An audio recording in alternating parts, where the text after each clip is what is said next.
পশ্চিমবঙ্গের মুসলমানরাও পরোক্ষভাবে দায়ী। পাকিস্তান প্রেম, বাংলাদেশ প্রেম দেখাবে আর ভারতের সুস্থ নাগরিক আপনারা এই কাজগুলো থেকে বিরত থাকুন। এটা কিন্তু ঠিক হচ্ছে না। না, এগুলো ঠিক হচ্ছে না। যাকে তাকে বাংলাদেশী সন্দেহ করবেন আর তারপরে তাকে মারতে, মারতে, পিটাতে, পিটাতে আধমরা করে এক পর্যায়ে মেরে ফেলবেন। এটা কি হচ্ছে? মুর্শিদাবাদের যুবক উড়িষ্যায় গিয়েছিল কাজ করতে। তিনি একজন পরিযায়ী শ্রমিক, গরিব ঘরের সন্তান, জুয়েল শেখ। তাকে বাংলাদেশী সন্দেহ করে উড়িষ্যার মানুষ তাকে মারতে, মারতে, মারতে, মারতে মানে মেরে ফেললো। তার জীবনটাই কেড়ে নিল। কি হচ্ছে এগুলো? এগুলো কোন ধরনের উগ্রতা হচ্ছে রে ভাই? কোন ধরনের জঙ্গিবানা হচ্ছে এগুলো? বাংলাদেশী সন্দেহ করার আগে একটাবার আইডেন্টিফাই করুন, একটাবার তার পরিচয় চেক করুন। তারপরে না হয় তাকে পুলিশে ধরিয়ে দিন। তাকে মেরে ফেলার কি আছে? তাকে মারার কি দরকার আছে? যদি কোনো ব্যক্তিগত শত্রুতা থেকে থাকে সেক্ষেত্রেও ভারতবর্ষের আইন আছে, প্রশাসন আছে। পুলিশে ধরিয়ে দিন। তাহলে বাংলাদেশ আর আপনাদের মধ্যে পার্থক্যটা কি থাকলো?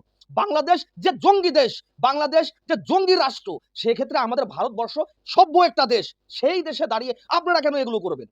আর এই যে ঘটনাগুলো ঘটছে, এই ঘটনার জন্য কিন্তু মুর্শিদাবাদের এবং পশ্চিমবঙ্গের মুসলমানরাও পরোক্ষভাবে দায়ী। এই সকল মুসলমানরা ভারতের খাবে, ভারতে থাকবে, ভারতের পড়বে আর ভারতেরই দুর্নাম করবে, পাকিস্তান প্রেম, বাংলাদেশ প্রেম দেখাবে।